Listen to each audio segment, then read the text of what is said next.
More unrest in Iran. People are protesting the current regime. President Trump now threatening to intervene if Tehran kills any of the peaceful protesters. Congressman Carlos Gimenez, Republican from Florida, joins me now. Great to see you, Congressman. You're on the House Homeland Security Committee. What do you know about the unrest in Iran? Could this be the beginning of the end for the mullahs? I mean, it's hard to say, but it seems to be of significance. Well, one could certainly wish that that were the case. From what I understand, a lot of this is caused by economic, uncertainty and distress there. Apparently, their real has taken a huge dive. It's right now the exchange rate is something like $1. I mean, a 1 real is worth 1/24 10,000ths of a dollar. And so when you have that going on, and that means that they can't buy anything. And so I think a lot of this is finally the Iranian people have come to the conclusion that the mullahs really don't know how to run their country and basically have run their economy into the ground. It'll be interesting to follow the events there. Meanwhile, I want to move on to this, Congressman. Yeah. China not backing down from competing with the U.S. in Latin America.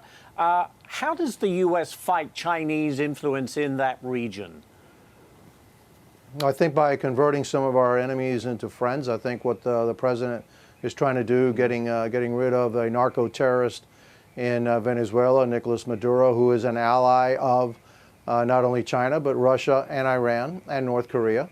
That's how we need to, and we need to start focusing more our efforts in our own backyard in Latin America. And I'm kind of glad that China has said they're not going to back down, because it demonstrates how important a region Latin America really is. Something like 70% of the rare earth elements that the Chinese, now process come from the Amazon basin down in South America. We have, for far too long, have ignored our own backyard, and I'm glad that the President of the United States has now refocused his efforts on Latin America. As we're now into the new year, does the issue of Taiwan raise its head again, do you think? Is China going to be even more aggressive on that issue? Well, China has been preparing for some kind of an invasion, takeover of Taiwan for some time now. We've always known or felt that the timetable was 2027. We're getting closer to 2027. They have a rapid military buildup. We're trying to match that right now and trying to help Taiwan, help defend itself. But I think a lot of the other things happening around the world will determine if China actually takes that step or not. And the resolve that the United States shows to China in standing up to it around the world, that will determine whether China takes that final step and tries to take over Taiwan. We think in 2027.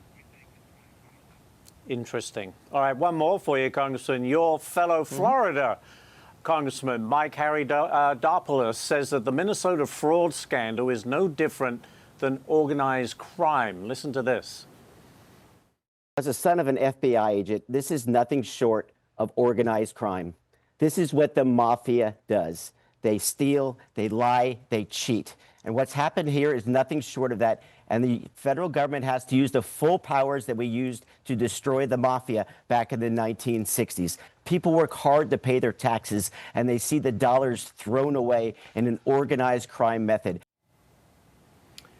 Pretty strong words there, Congressman. Would you agree with that summation? Look, I'm sure that the people involved in these activities talk to each other. They may not be totally aligned with each other or like, part of a family, but they do talk to each other, and it's pretty much akin to organized crime. We have to do a better job in Congress to make sure that there are loopholes that allow these these fraudsters to commit the crimes that they do. These loopholes are closed, and we also need to make sure that the FBI does go after these fraudsters and then hits them hard, and then our judges hits them hard when they're caught. There's fraud all over the place in the United States. The Somalians apparently have taken it to a new level, but we need to do that around the country, because there's billions of dollars that are being wasted, billions of dollars that are being illegally obtained by people around this country. We need to stop that, because all of that is our money, your money, my money, is being Right. wasted by the federal government. Right? Exactly. So we really need to focus in on that and wipe it out as much as we can. We're the victims here. In other words, very quickly, how could something on this scale go on for so long before coming to light? Well, there has to be some collusion inside the government too, and so I'm sure that you know, as people were signing up, and you see this, and you say, well, I don't want to really, you know, say anything about it because they may be my constituency. There has to be some collusion involved by the government, because this apparently was so widespread and so outrageous that you know, I don't believe that people inside government, maybe even in state government, and maybe even the federal government, didn't know what was going on. They just kept their mouth shut. Those people too need to be brought to justice. They do indeed. Congressman, great to talk to you as always. Thank you very much. Happy New Year to you. Happy New Year to you too, and all your viewers.